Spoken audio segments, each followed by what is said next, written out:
S'il y a deux valeurs que je sais que ces deux valeurs-là sont indispensables pour réussir, c'est la régularité et la constance. Nous voici à la fin de la saison 3 de Revue Trade et c'est le moment de faire le bilan. Alors, j'ai démarré Revue Trade il y a de cela 9 mois en arrière, tout simplement parce que je voulais créer du contenu à nouveau, du contenu de manière organique, parce que j'ai eu toujours, au fait, l'habitude de faire des pubs, vous voyez, de pouvoir montrer ce que je voulais pour pouvoir partager ma connaissance à des personnes intéressées, mais en payant les réseaux afin que ça puisse diffuser ça.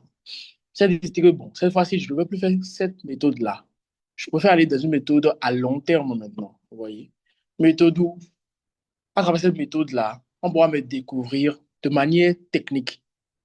De manière technique, parce que le trading, c'est de la technicité, c'est du savoir-faire. C'est pas juste entrer en position, prendre un sell, prendre un buy, montrer des captures d'écran de gain, montrer la belle vie. Oui, ça, c'est quand on veut montrer le résultat, quand on veut montrer les résultats, quand on veut montrer les événements. Mais le trading, c'est un processus. Et le processus là, c'est pas un processus juste sur le marché, c'est un processus en plusieurs dimensions, multidimensionnelles. Il y a ce qu'on fait sur le marché, il y a ce qu'on fait en dehors du marché, et il y a ce qu'on fait sur soi-même. Donc, quoi de mieux, au fait, de pouvoir démarrer par montrer le processus d'abord sur le marché. Vous voyez? Et c'est ce pourquoi j'ai lancé Reddit Trade il y a cela 9 mois en arrière. Et ça me permet aussi de pouvoir documenter, au fait, la manière dont j'arrive à gérer une situation que je vis dans ma vie personnelle en prenant comme repère quelque chose que je fais de manière publique. Vous voyez un peu. C'est à ça que Reddit Trade me sert personnellement également. Sur ce, comme d'habitude, comme chaque bilan, qu'est-ce que je vais faire? Je vais partager mon écran. Nous allons faire le bilan récapitulatif de chaque analyse qui a été faite durant ces 12 semaines, soit 3 mois qu'on a passé ensemble chaque dimanche soir. Donc, la saison 3, ça a démarré le dimanche 12 avril et ça s'est terminé le dimanche 28 juin. Alors, le premier actif analysé, c'était le V75S. On avait anticipé 3 scénarios d'achat. Le marché était en tendance haussière au retracement en cours. Donc, j'ai anticipé que le retracement allait s'arrêter ici, là ou bien là. Le marché s'est arrêté sur cette zone-là, si je ne me trompe pas, oui. Et ça a décollé. Mais je n'étais pas apte à pouvoir prendre le trade, donc j'ai laissé passer ça tranquillement. Ça, c'était un scénario validé. Ensuite, on a commencé par aller sur V50S. Et sincèrement, je ne suis pas trop fier de ma performance sur V50S au cours de ces 3 derniers mois.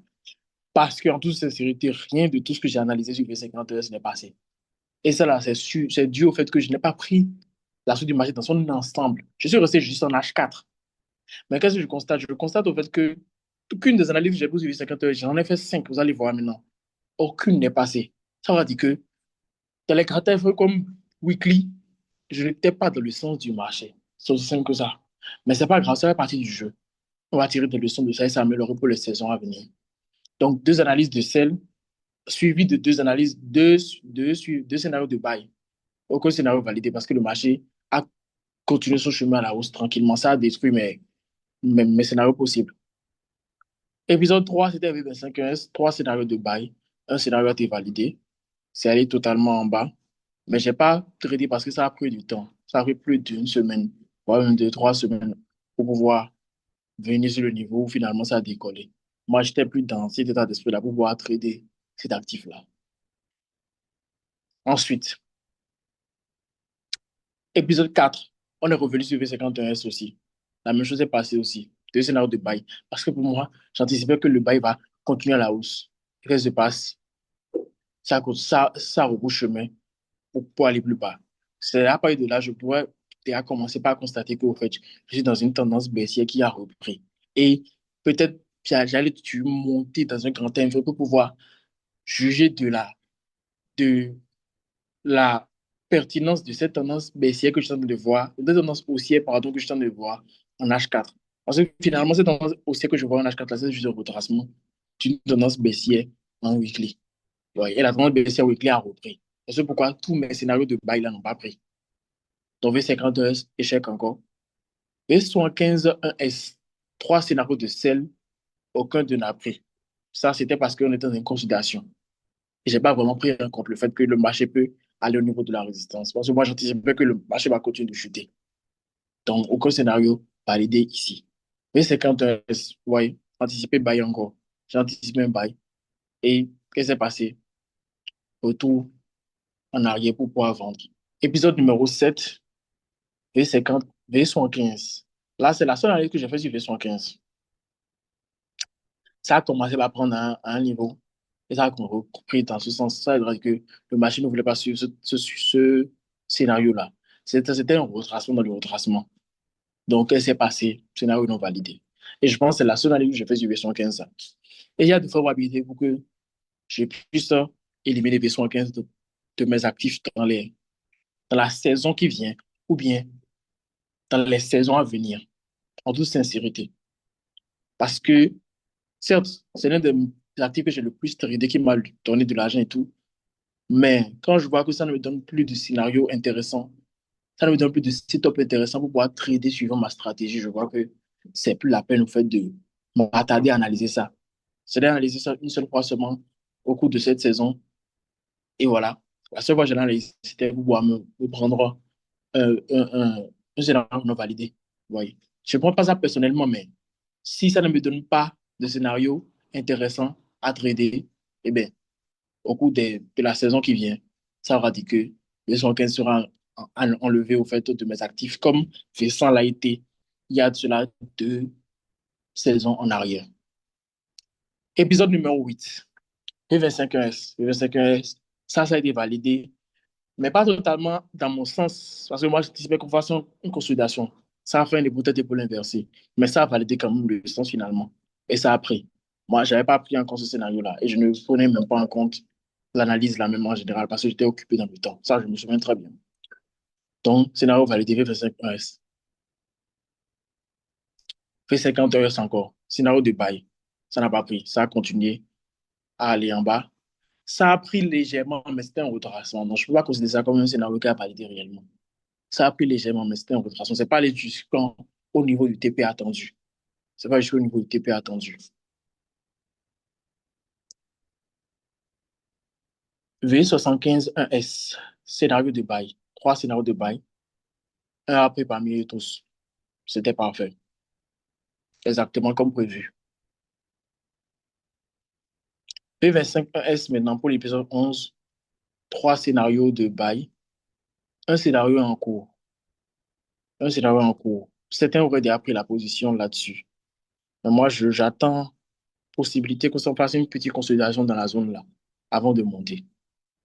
Donc, sûrement, l'épisode suivant ce sera le premier épisode de la saison 4 sera peut-être sur V25 parce qu'il y a du potentiel là pour pouvoir intégrer un trade bientôt. Et pour finir maintenant, V50 4 scénarios de bail anticipés.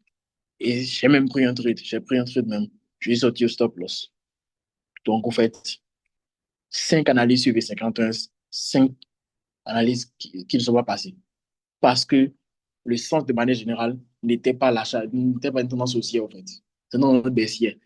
La hausse que je voyais, c'était un retracement. Je n'avais pas pris ça en compte. Je n'avais pas pris ça en compte. Et c'est vraiment ce qui se passe quand c'est une tendance haussière dans mon time frame, mais c'est un retracement dans un time frame supérieur. Quand la tendance reprend dans le time frame supérieur, tout ce que tu as beau voir dans le time frame inférieur, là, ce n'est que des erreurs au fait que tu vas te prendre quand tu restes uniquement dans le time frame inférieur. Donc, ce qu'il faudra faire, c'est d'aller jeter un coup d'œil souvent dans le grand time frame. Le grand time frame de H4, c'est weekly. Très souvent, une fois par semaine ou bien une fois toutes les 2 semaines. Dans l'optique de voir si le sens dans lequel je vois les choses dans mon time frame là, est-ce que c'est toujours valide? C'est toujours valide. C'est un peu ça comme leçon que je peux tirer de ces différentes analyses qui ne sont pas passées.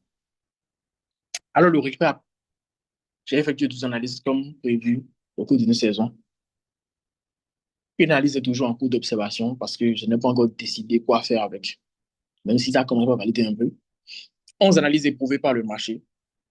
Dans cette analyse non validée, il y a eu 5 sur V51S, 1 sur V75 une analyse non validée sur V75 et une analyse 9 non validée sur V75S. Ce qui fait que j'ai un taux d'échec de 64%. En 3 saisons, c'est la première saison où mon taux d'échec est plus élevé que mon taux de réussite. Euh, 4 analyses validées. Et si je les avais saisies, je pense que je serais largement rentable. Mais je n'ai pas saisi parce que je n'étais pas disponible dans cette période-là. J'ai été vraiment surchargé. Donc, 2 analyses UV 115S, 2 analyses UV 25S. Donc, les deux là seront gardés. Ces deux actifs-là seront gardés. V50S, je compte toujours garder ça. Mais la saison qui vient sera décisive si, oui ou non, il faudra garder V50S ou pas. Dans le taux de réussite, les analyses ont validé pour le moment, pour cette saison, c'est 36% de réussite. Donc, il y a eu 2 trades que j'ai saisis. Un a touché BE, un a touché SL. Donc là, c'est la perte, en fait. Si je prenais un compte et que je tradais en suivant ces 12 analyses-là, je serais en perte actuellement. Puisque je n'ai pas pris toutes les analyses qui ont été validées. Et les analyses que j'ai prises, il y a eu un qui a touché BE, un qui a touché SL. Alors, soucis techniques liés aux vidéos postées. Sincèrement, pour cette saison, je pense que ça a été impeccable, hein. La qualité de la vidéo, au niveau du partage de l'écran, c'est parfait. En toute sincérité, j'ai constaté que la qualité s'est améliorée. C'est vrai que c'est à cause de ma connexion ou bien c'est à cause du Zoom que j'utilise. Tout a été parfait au niveau des soucis de vidéo, de, du, du- de la prise de vidéo. Le montage, j'ai pris le temps de bien faire le montage cette fois-ci. Donc, pas vraiment de soucis en tant que tel. L'audio également, c'est parfait, sans aucun souci. Maintenant, en termes d'amélioration prévue pour la saison 4, bon, pas vraiment d'amélioration au niveau du concept. Pourquoi? Parce que pour moi, il faut que je retrouve d'abord un certain taux de réussite élevé. Mon taux de réussite moyen sur les 2 dernières saisons, c'était 80% de taux de réussite. Donc, que je revienne encore à ce niveau-là d'abord. Pas en me mettant de la pression, mais juste en faisant le tri des actifs que j'analyse et le tri des opportunités. Bien voir le sens du marché. Monsieur, cette analyse qui se sont passées là, c'est à cause du sens du marché qui n'a pas été prise en compte. Donc, laisser le marché être dans une bonne condition pour me permettre de pouvoir avoir un taux de réussite élevé et potentiellement au cours de la saison, s'il y a des choses que je peux améliorer dans le concept, je vais commencer par implémenter ça pour pouvoir implémenter ça à fond au niveau de la saison 5 qui va marquer le début de nouvelle année où je fais ce concept-là. Donc, c'est un tout petit peu ça. Donc, ceci étant dit, si vous avez vraiment apprécié cette saison de Road Trade, vous appréciez le concept, vous appréciez ce que je fais, le fait de pouvoir analyser devant vous, observer au cours de la semaine, partager, moi, je vais vous inviter à liker la vidéo, à laisser un commentaire. Ou bien, pourquoi pas, vous pouvez prendre le temps aussi de regarder toutes les autres vidéos précédentes, les vidéos de la saison que vous n'avez pas pu suivre, et me donner votre avis sur chacune de ces vidéos-là, afin que je puisse voir dans quelle mesure m'améliorer. Sur ce, si également vous avez envie de pouvoir échanger avec moi, afin de pouvoir voir dans quelle mesure vous améliorez dans votre trading, si vous tradez déjà, ou bien si vous êtes un aspirant trader, vous avez envie de démarrer le trading, mais vous ne savez pas par où commencer. Moi, je vais vous inviter à faire quoi? À m'écrire sur WhatsApp au plus 229 01 66 08 1309. Plus 229 01 66 08 1309. J'aurais plaisir pour moi de pouvoir échanger avec vous, de vous aider à détecter concrètement ce que vous devez faire pour pouvoir aller au niveau supérieur. Que vous soyez aspirant trader, vous passez au niveau de trader débutant, voire au niveau de trader rentable, ou bien que vous soyez trader débutant, comment passer directement au niveau du trader rentable après un certain accompagnement et une certaine manière de fonctionner qu'on va faire ensemble. C'est un peu ça. C'est une très belle vidéo et je vous invite à vous abonner si ce n'est pas déjà encore fait. Sur ce, je vous souhaite de passer une agréable de journée, une soirée, ça dépend du moment que vous suivez cette vidéo. On se donne rendez-vous le dimanche prochain pour un nouvel épisode qui sera le début de la saison 4 de Ready to Trade.